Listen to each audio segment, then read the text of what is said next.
আবার নতুন করে ভারতের সেভেন সিস্টার্স দখলের হুমকি দেওয়া হয়, ভারতের বিচ্ছিন্নতাবাদীদের বাংলাদেশে আশ্রয় দেওয়ার ঘোষণা দেওয়া হয় ওপেন। কি কারণে এগুলো? বারবার তো এসব কথা বলা হচ্ছে, ডক্টর ইউনূস থেকে শুরু করে সরকারের বিভিন্ন পর্যায় থেকে, বা যে বিডিআর হত্যাকাণ্ডের নিয়ে যে কমিশন, সেই কমিশনের প্রধান তিনি বললেন সেভেন সিস্টার্স আক্রমণ করা হবে। এই কথাগুলো কেন কেন এই উস্কানি দিয়ে কাদের লাভ হচ্ছে? কেন যুদ্ধ ডেকে আনা হচ্ছে? এই যুদ্ধ সম্পর্কে তো একাধিকবার বলেছেন ডক্টর ইউনূস, একাধিকবার যুদ্ধের জন্য প্রস্তুত থাকতে হবে। যুদ্ধ ডেকে এনে যুদ্ধকে আমন্ত্রণ করে কারা আসলে ফায়দা লুটতে চায়? পরে সারা দেশে কি অবস্থা ছিল? একটা ভয়ঙ্কর পরিবেশ। আওয়ামী লীগের নাম গন্ধ তো দূরের কথা, বঙ্গবন্ধু দূরের কথা, মুক্তিযুদ্ধের শব্দটা উচ্চারণ করতে পারছিল না মানুষ। আপনি দেখুন, এই কথা আমি অনেক জায়গায় বলেছি। আপনি তো টেলিভিশনে কাজ করেছেন, ভালো জায়গায় কাজ করেছেন, আপনি দেখেছেন না? আমরা তো দেখে আসছি, আমি যতদিন কাজ করছিলাম তো টেলিভিশনে, যেমন আমার সাংবাদিকতা টেলিভিশনে তো প্রায় 1.5 যুগ হয়ে গেল। টেলিভিশনের স্ক্রিনে এই যে জাতীয় দিবসগুলোতে, শহীদ দিবস, বিজয় দিবস, স্বাধীনতা দিবসে ডগি উঠতো তো, বিজয় দিবস, স্বাধীনতা দিবসে স্মৃতিসৌধ কিংবা পতাকার সিম্বল, তো সিম্বলিক আকারে কিছু তো উঠতো। এখন আপনি চ্যানেলগুলোর দিকে তাকান তো, 2-4টা চ্যানেল ছিল, কোথাও কিন্তু নাই। শহীদ দিবসে কালো ব্যাজ উঠতো, নাই। পত্রিকাগুলোতে 1 কলামে ইতিহাস ভিত্তিক লেখা থাকতো, এখন হাতে গোনা 2-4টি পত্রিকা ছাড়া কোথাও নাই। এটি কেন হচ্ছে? ওই যে একটা আতঙ্ক, ওই যে ভয়, ওই যে 5 আগস্টের পরে মুক্তিযুদ্ধের শব্দটা উচ্চারণ করা যাচ্ছিল না, মুক্তিযোদ্ধারা নিজেরা পরিচয় দিতে সাহস পাচ্ছিল না যে আমি মুক্তিযোদ্ধা।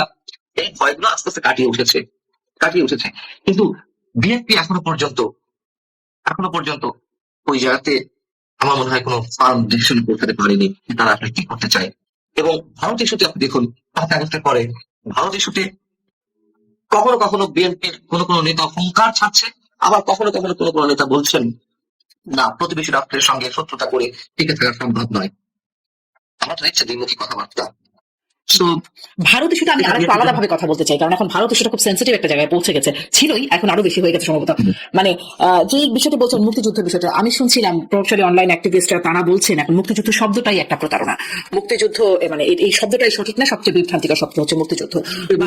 এটা আমি দেখছিলাম একটু আগে কেবল খেয়াল করছিলাম, কিছুক্ষণ আগে হয়তো ভিডিওটা রিলিজ হয়েছে, পিনাকি ভট্টাচার্যের কথা বলছি। তারপরে তার আগে তো দেখলাম যে আর একজন প্রবাসী অনলাইন অ্যাক্টিভিস্ট সাংবাদিক ইলিয়াস হোসেন, তিনি বলছেন যে তখন বীরাঙ্গনাদের সম্পর্কে বেশ স্ল্যাং কথা বলছেন। মানে আমাদের দেশে ইব্রাহিম হুজুর বলছেন যে 16 ডিসেম্বর সেটি কালো দিবস, 71-এর প্রজন্ম সবচেয়ে নিকৃষ্ট প্রজন্ম, এরকম কথা বলা হচ্ছে। হ্যাঁ, ঘৃণিত প্রজন্ম। মানে তখন আসলে কোথাও উস্কে দেওয়া হচ্ছে না, মানে মুক্তিযুদ্ধ বা তার প্রজন্ম তারা আসলে এটা উস্কানি বোধ করছে না, নাকি তাদের এখন আর উস্কানি হবার মতো তারা মানে সেই জায়গায় নাই, উস্কাইছে না আর কি, উস্কিত হচ্ছে না আর কি। এখন বিষয়টা আপনি দুটো পার্ট সাথে নিয়ে এসেছেন। হ্যাঁ, আপনাকে না বললেও বিষয়টা নিয়ে আসলাম। প্রথম কথা হচ্ছে যে আমি এদের সম্বন্ধে পার্সোনালি কোনো কমেন্ট করতে চাই না। একটা শব্দ উচ্চারণ করতে চাই, মানে একজনের বক্তব্য রেকর্ড করতে চাই। এটা হচ্ছে সিরাজুল ইসলাম চৌধুরী স্যার, ঢাকা বিশ্ববিদ্যালয়ের ইংরেজি বিভাগে ইমিগ্রেটার্স অধ্যাপক। সিরাজুল ইসলাম স্যার একটা কথা দেখছিলাম আমি, তিনি বলছেন যারা মুক্তিযুদ্ধকে নিয়ে বিকৃত কথাবার্তা তুলছেন তারা মানসিক বিকারগ্রস্ত এবং উন্মাদ। আমি উন্মাদ আর মানসিক বিকারগ্রস্ত ব্যক্তিদের নিয়ে কোনো কথা বলতে চাই না। তবে হ্যাঁ, প্রতিবাদ হবে না? অবশ্যই প্রতিবাদ হবে। আমার মাকে যদি কেউ আমার সামনে দাঁড়িয়ে স্ল্যাং ইউজ করে, আমি যতই ধরে নেই যে ব্যক্তিটি উন্মাদ, মানসিক বিকারগ্রস্ত, তারপরে তো কিছু না বলে পারবো না। আমার দেশ, আমার মা, আমার মাটিকে নিয়ে কথা বলবে, আমরা চুপ করে থাকবো? চুপ করে তো আজকে আপনি যাদের কথা বললেন, তারা আর উস্কিত হচ্ছে না, তারা তাদের ধমনীতে রক্তের প্রবাহ তারা উপলব্ধি করছে না, হচ্ছে তারা কোথায়? সময় যখন উর্বর তখন তো সবাই একই কথা বলবে, সবাই পক্ষে বলবে। এখন তো দুঃসময়, এখন গাঢ় অন্ধকার, এখন আবার অস্তিত্বের সংকট। সে মানুষগুলো কোথায়? আওয়ামী বুদ্ধিজীবীরা কোথায়? জি, আওয়ামী বুদ্ধিজীবীরা কোথায় বলছেন, অস্তিত্বের সংকটের কথা বলছেন, কিন্তু ধরেন আওয়ামী লীগ আমলে যতই বলেন আপনি যুদ্ধাপরাধ, মানবতা বিরোধী অপরাধ, এগুলোর সাথে সম্পৃক্ততার জন্য একটা দলকে চিহ্নিত করার ব্যাপার আছে, কিন্তু তার বাইরেও তাদের আরো অনেক বক্তব্য আছে। তারা একটা রাজনৈতিক দল, তাদের একটা সমর্থন আছে, ছোট একটা জনসমর্থন বা বড় একটা জনসমর্থন, যেমনই সমর্থক হোক, আমি জামাত ইসলামের কথা বলছি। তারা যে আওয়ামী লীগ আমলে কোথাও কথা বলবার সুযোগ পেল না, কোনো গণমাধ্যমে আসতে পারলো না, কোনো টক শোতে কখনো প্রতিনিধিত্ব করলো না, মানে সেটাও কি একটা উচিত ব্যাপার ছিল? মানে তারা একটা রাজনৈতিক দল। নিশ্চয় না। তবে আপনি যখন টকশোর কথা বলেছেন, এই যে আমি কেবলমাত্র স্ক্রিনে ডগের একটা উদাহরণ দিলাম। দেখুন, আমি এই চলতি বছরের ফেব্রুয়ারি পর্যন্ত একটা টেলিভিশনে ছিলাম নিউজের দায়িত্বে। আমার কাছে কিন্তু কোথাও থেকে ফোন আসেনি কোথাও থেকে ফোন আসেনি যেটা করা যাবে না। সিম্বলিক এই বিষয়টি এটি করা যাবে না, কোনো ফোন কিন্তু আসেনি, কিন্তু কর্তৃপক্ষের নির্দেশ ছিল না। ওটারাও সেলফ সেন্সারশিপ জায়গা থেকে বলছি আমি, মানে এখানে সেলফ সেন্সারশিপ ছিল এবং হাতে গোনা 2-4টি চ্যানেল ছাড়া সবাই সেলফ সেন্সারশিপের মধ্যে চলে গেল। এখন বিষয় হচ্ছে আওয়ামী লীগের সময় এটি বাস্তবতা, বিএনপি লোকজন কিন্তু বসেছে হ্যাঁ আওয়ামী লীগের লোকজনের সাথে, হ্যাঁ, সাংবাদিকদের সঙ্গে অন্য কোনো আলোচনার সঙ্গে বিএনপি পন্থী সাংবাদিকরা বসেছেন। আপনি এখন দেখেন তো, মানে আওয়ামী পন্থী সাংবাদিক আছে কিনা? আওয়ামী লীগ নেতা কর্মীরা তো নাই। না, এখন তো আপনাদেরকে বলা হচ্ছে আওয়ামীপন্থী সাংবাদিক, আপনাকে আনিস আলমগীর, সাংবাদিক আনিস আলমগীর, তারপরে বলা হচ্ছে মাসুদ কামাল, ডক্টর আব্দুল তুষার, মানে এরকম একটা ফটো কার্ড বানানো হয়েছে যে তারা আসলে অনেকগুলো ফটো বানানো হয়েছে যে আজকে ছাড়ছে, বলা হচ্ছে যে আমাদেরকে দায়ী ছাঁটাই করা হবে, কোনো সমস্যা নেই, আমরা আমরা খুব শক্তিমান কেউ না, আমরা কারো প্রতি চ্যালেঞ্জ জানাবো না, শুধু বলবো নিয়ে যা, হত্যা করুক, আবার জেলে পড়ুক, জামিন বাতিল করুক, আমার জামিন বাতিলেরও দাবি তোলা হচ্ছে কোথাও কোথাও থেকে, করুক করুক না, সমস্যা নেই তো। আমি তো বলছি না যে আমি দেখিয়ে দেবো, আমি হান করবো, আমি শুধু বলতে চাই আমি কথা বলে যাবো, আমি সত্যটা উচ্চারণ করে যাবো। ফ্যাসিবাদের দোষর উচ্চারণ করা হচ্ছে, প্রথমে বলা হলো ফ্যাসিবাদের দোষর, তারপরে বানানো হলো কালচারাল ফ্যাসিস্ট, আমাকে আব্দুল তুষারকে, আনিস আলমগীর ভাইকে, এদেরকে কালচারাল ফ্যাসিস্ট বানানো হলো, তারপরে তো বানানো হলো শীর্ষ সন্ত্রাসী, সন্ত্রাস বিরোধী আইনে দিয়ে সমাজের শীর্ষ সন্ত্রাসী বানানো হলো, এবং আমরা নাকি সরকার উৎখাতের ষড়যন্ত্রে সশস্ত্র বিপ্লবের উদ্যোগ নিচ্ছিলাম, আয়োজন করছিলাম, তাহলে সশস্ত্র বিপ্লবকারী বাড়ানোর তো শেষ নেই, ট্যাগিং রাজনীতি তো শেষ নেই, এবং এই ট্যাগিংটা তো আওয়ামী লীগ সময় আওয়ামী লীগ সরকার সময় দেওয়া হয়েছে, আমাদের যখন বিএনপি জামাতে দালাল বানানো হয়েছে, এখন যেমন মানে জেলে পুরা হচ্ছে, মামলা দেওয়া হচ্ছে, আওয়ামী লীগ সময় হয়তো মামলা দেওয়া হয়নি, কারাগারে দেওয়া হয়নি, কিন্তু পেশাগত জীবনের উপর তো আঘাত এসেছে। এখন কম্পিউটারের জায়গায় গেলে আপনি বলবেন যে তখন তো অল্প উপর ছাড়া পেয়েছেন, হ্যাঁ অল্প উপর ছাড়া পেয়েছে, এখন মাত্রাটা আরো বেশি বেড়েছে। এটা হয়তো আপনাদের উপর রয়েছে, কিন্তু তখনও যে সাংবাদিকদের কথা বলছিলেন, তারপরে কার্টুনিস্ট কিশোর মুশতাক, তাদের কথা মনে আছে, তারাও তো তখন আসলে মানে হয়রানি নির্যাতনের শিকার হয়েছে। গেছে গেছে গেছে, কিন্তু আপনি মাত্রাটা দেখুন, আপনি মাত্রাটা দেখুন, এই 15 মাসে 300 সাংবাদিকের বিরুদ্ধে হত্যা মামলা, অস্ত্র বিস্ফোরক মামলায় থানায় আটক দেখানো হয়েছে। সাংবাদিকরা হত্যা করবে? আচ্ছা, সাংবাদিকরা ধরে ধোয়া না, ঠিক আছে, সাংবাদিকরা ধরে ধোয়া না, সাংবাদিকরা অপরাধ করতে পারে, তাহলে সুনির্দিষ্ট অভিযোগে তাদের আটক করা হোক, সুনির্দিষ্ট অভিযোগে মামলা দেওয়া হোক, হত্যা মামলা আপনি দেওয়া হবে। যখন এই হত্যা মামলা যাকে তাকে দেওয়া হচ্ছে, যখন এই বিষয়টি দেশে বিদেশে নানানভাবে সমালোচিত হলো, এখন কি করা হচ্ছে? সন্ত্রাস বিরোধী আইনে মামলা দেওয়া হচ্ছে। এবং আরেকটা কথা বলে রাখতে চাই, এই যে আমরা আওয়ামী লীগের সময় কথা বলেছি, এখন আবার কিছু মানুষ আছে আওয়ামী লীগের, তারা বলছেন তারা মানে অদ্ভুত বিষয় স্বাধীন, এদিকে ফ্যাসিবাদের দোষর, আবার এট দ্য সেম টাইম লাল বদর বলে উল্লেখ করা হচ্ছে আমাদেরকে। লাল বদর মানে ওই যে জুলাই আন্দোলনে আমরা সমর্থন করেছি কিনা, অথবা আওয়ামী লীগের পরিবর্তন চেয়েছে কিনা, আওয়ামী লীগের পতন চেয়েছে কিনা, আমাদেরকে তারা আক্রমণ জানাচ্ছে যে আপনাদের জন্য তো এটি হয়েছে, খুশি তো?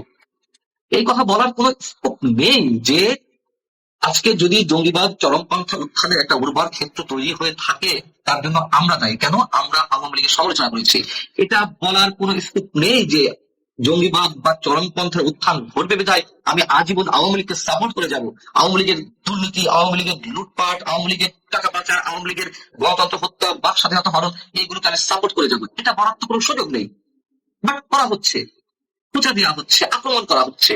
এদিকে তারা বলছে আলবদল, আবার এদিকে তারা আরেক দল বলছে ফ্যাসিবাদের দোষর। কি এক অদ্ভুত মানে এই শব্দগুলো, এগুলো তো মানে খুব এমন না যে সচরাচর সবসময় ব্যবহৃত হয়ে আসতো আগে থেকেই, এগুলো তো ইউনিক টাইপের শব্দ। এই শব্দগুলো কোত্থেকে উৎপত্তি হচ্ছে? ধরেন এই যে কালচারাল ফ্যাসিস্ট, এটা একটা খুবই মানে মাথাকাটি আবিষ্কার করতে হয়েছে, বা এই যে মানে সহযোগীও বলা যেত, কিন্তু স্বৈরাচারের দোষর, ফ্যাসিস্টের দোষর একদম মানে একদম শব্দগ্রন্থ তারা বানানো হয়েছে। বা ওদিকে আবার লাল বদর, মানে শব্দ উৎস কোথা থেকে আসছে কি ভালো তো, খুব চমৎকার, মানে আর্টিস্টিক শব্দ সব, তো গবেষণা করে এত সৃজনশীলতার জায়গা থেকে শব্দগুলো উচ্চারণ হচ্ছে, ট্যাগিং এর জায়গা থেকে, আক্রমণের জায়গা থেকে।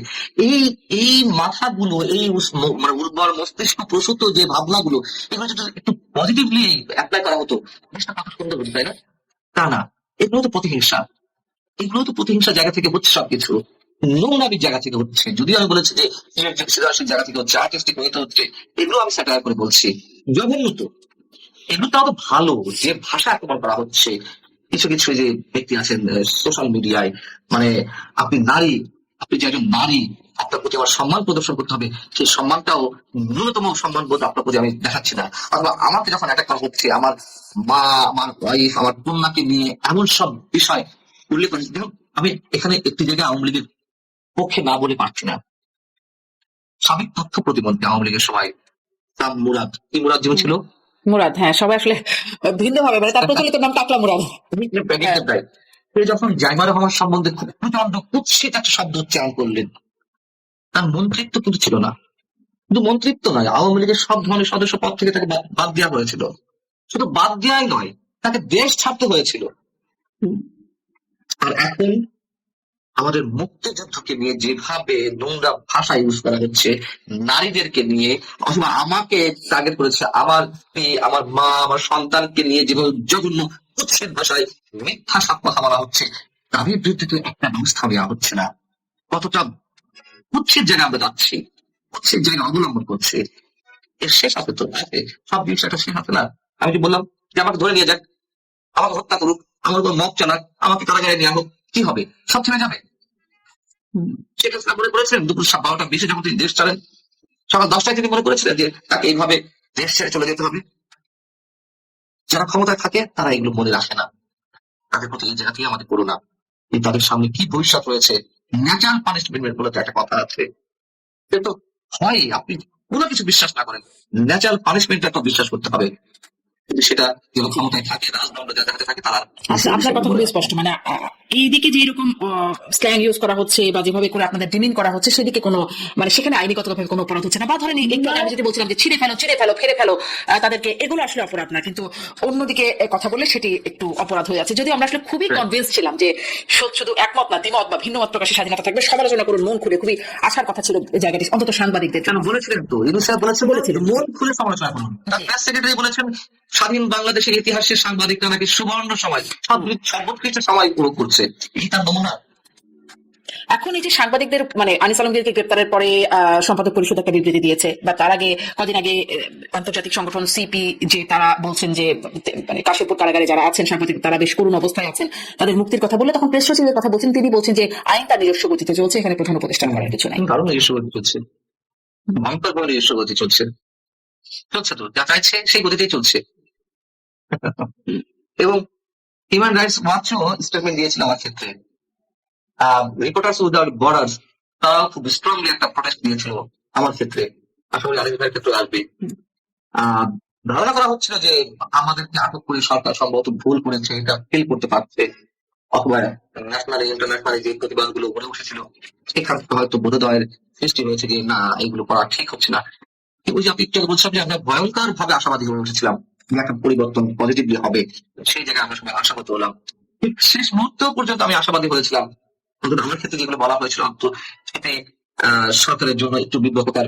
দেখলাম না, কিছুই না, যা করার ওই যে নিজস্ব গতি চলছে, নিজস্ব